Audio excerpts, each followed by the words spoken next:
श्रीमद् भगवद गीता ज्ञान यज्ञ प्रवचन क्रमांक 383, अध्याय 10वां विभूति योग और श्लोक क्रमांक 10।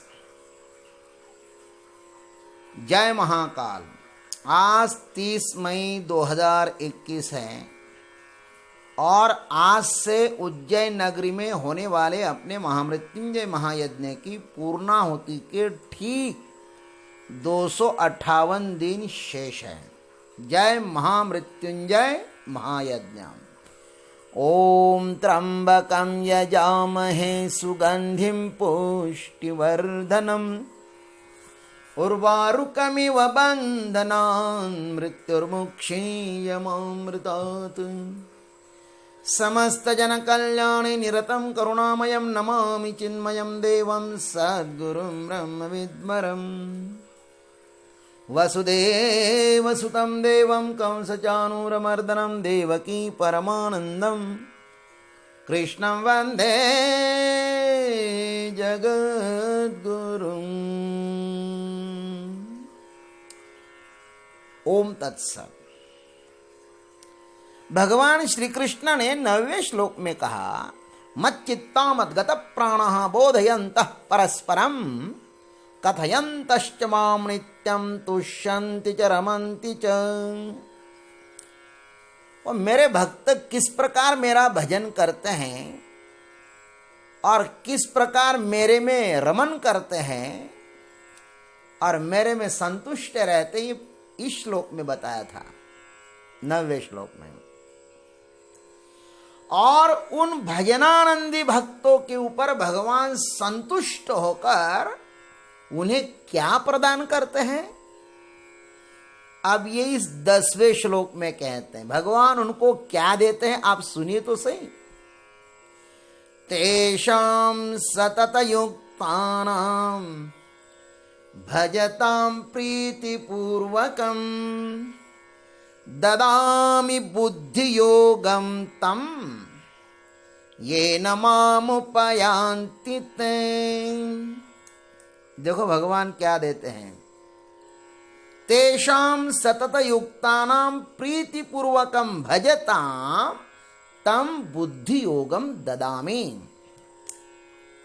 भगवान कहते हैं वो नित्य निरंतर मेरे ध्यान में लगे हुए और प्रेम पूर्वक भजने वाले भक्तों को मैं यह तत्वज्ञान रूप योग देता हूं, बुद्धि योग देता हूं, ज्ञान देता हूं उनको मैं। किस लिए देते हो आप उनको बुद्धि योग? इसलिए देता हूं कि ये न ते माम यान्ति, जिससे वे मुझको ही प्राप्त होते हैं। क्या बढ़िया बात। आइए सदगुरु के आशीर्वाद से हम लोग इस पर चिंतन करते हैं और ये भावार्थ मंजरी श्री महाकाल के श्री चरणों पर समर्पित करते हैं। तेषां सतत युक्तानां भजतां प्रीतिपूर्वकं, तेषां सतत युक्तानां प्रीतिपूर्वकं भजतां। 8वें और 9वें श्लोक में जिन भक्तों का वर्णन किया और जो एकनिष्ठ भक्त है भगवान के, भगवान कहते हुए सतत मेरा ध्यान करते हैं, भजन करते हैं और मुझको पूर्णतः समर्पित होकर मेरे भजन में मस्त रहते हैं और उनका मेरे प्रति बहुत ही प्रेम है। वे प्रेम से भजते हैं मुझको अर्जुन, सतत मेरा ध्यान करते हैं। इसका अर्थ यह है कि उन्होंने इंद्रियार्थों को त्याग दिया, इंद्रियों के विषयों को त्याग दिया, अपने को सुसंगठित कर इंद्रियों पर विजय प्राप्त की, अपने सब व्यक्तिगत स्वार्थों को छोड़ दिया। उन्होंने अपने संसार के समस्त बंधन मेरे लिए समाप्त कर दिए। भगवान कपिल देव भी अपने माँ को कहते हैं कि माँ मेरे भक्त कैसे होते हैं, आपको पता है? सुनिए।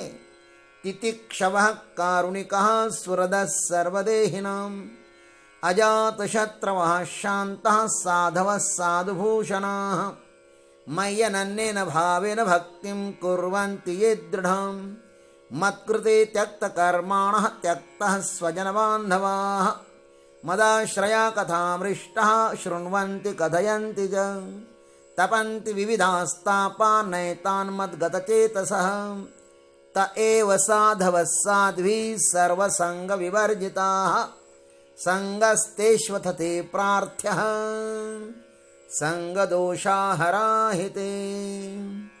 कपिल देव जी अपनी माँ से कहते कि ओ मेरी प्यारी माँ, मेरे भक्त अनन्य भाव से मुझसे दृढ़ प्रेम करते हैं, मेरे लिए संपूर्ण कर्म एवं अपने सगे संबंधियों को भी त्याग देते हैं और मेरे ही परायण रहकर मेरी पवित्र कथाओं का श्रवण करते हैं, कीर्तन करते हैं तथा मुझमें ही सदैव चित्त लगाए रहते हैं। ऐसे मेरे भक्तों को संसार के तरह तरह के पाप कोई भी कष्ट नहीं पहुंचाते हैं। इस प्रकार के जो मेरे भक्त हैं ना, उनका मैं भी सतत ध्यान रखता हूं। उनको भले ही किसी योगक्षम की चिंता न हो मां, किंतु मुझे मात्र उनकी व्यवस्था करनी पड़ती है। जो मेरा जैसा भजन करता है मैं भी उसको वैसा ही, मैं भी उनका वैसे ही भजन करता हूं। उनको इस संसार में किसी भी बात की इच्छा नहीं रहती, वे समस्त ऐषणाओं का त्याग कर देते हैं। पुत्रैषणा, वित्तैषणा और लोकैषणा, इन तीनों से वे ऊपर उठे हुए होते हैं। उनको सिर्फ मेरा ही ध्यान रहता है, अतः मैं भी उनकी वैसे ही इच्छा पूर्ण करता हूं जिसको वे चाहते हैं। भगवान अर्जुन को कहते कि अर्जुन, अरे जिस तरह अपने आंगन में खेलते हुए बालक के पीछे मां दौड़ती है ना और उसका मांगा हुआ प्रत्येक खेल उसके सामने रखती है ना, ठीक इसी तरह मैं अपने भक्त को पराभक्ति देकर उसकी भक्ति का दर्जा बढ़ाता हूं। मैं मेरे भक्तों को देने के लिए कुछ कम नहीं रखता। तम बुद्धि योगम ददामि येन ते माम उपयान्ति। उनके न मांगने पर भी मैं उनको बुद्धि योग दे देता हूं, जिसके कारण वे मुझको ही प्राप्त होंगे। यह परमात्मा की महान करुणा है, महान करुणा।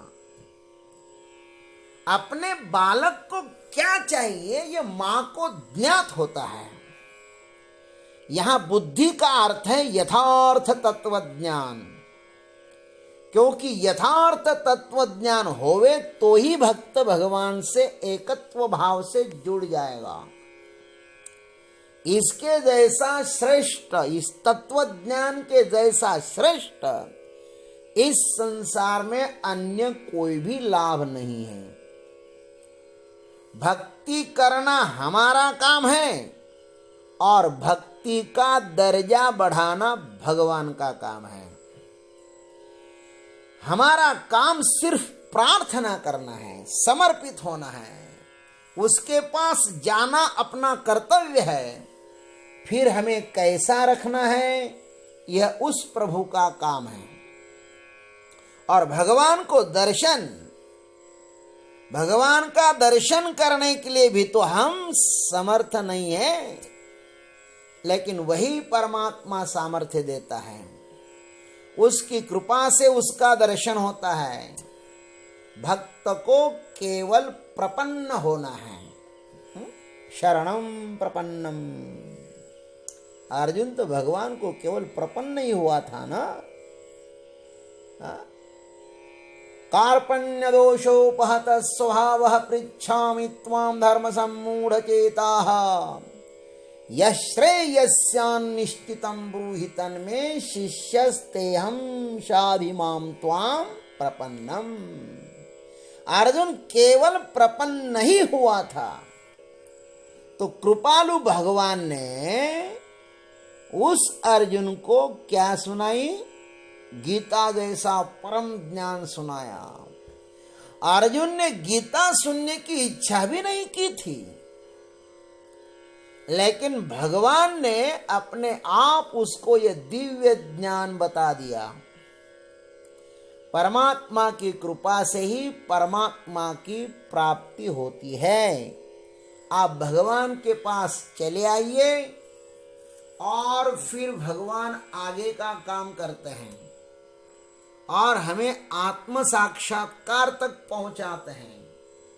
कोई भी माँ अपने बच्चों को ऐसी चीज नहीं देती है कि जिस चीज से उसकी हानि हो, तो भगवान भी उनको अपने भक्तों को ऐसी चीज देते हैं महाराज कि उसको अजर अमर बना देते हैं, सच्चा ज्ञान देते हैं।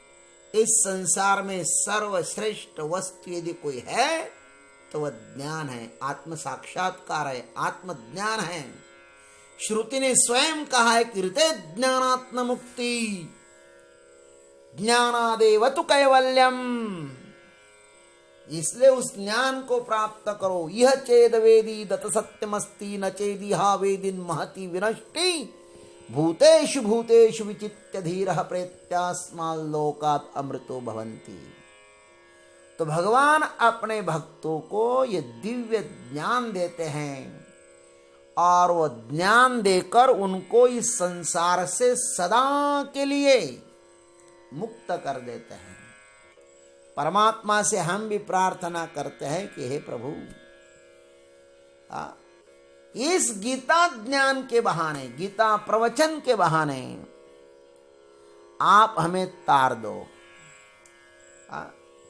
आपने तो बहुत लोगों को तारा प्रभु। हमने सुना है शबरी को तारा, मीरा को तारा, केवट को तारा, गोपियों को तारा, रावण को तारा, सबको तो आपने तारा है। तो आप हमें भी तार दीजिए, हमको भी तारो प्रभु, हमको भी तारो।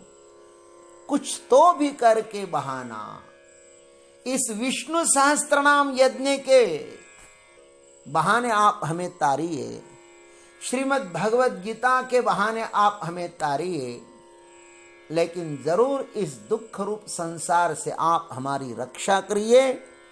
और यही हम आपसे प्रार्थना करते हैं। ओम तत्सत। जय गुरुदेव, जय जगदीश्वर, जय जय महाकाल।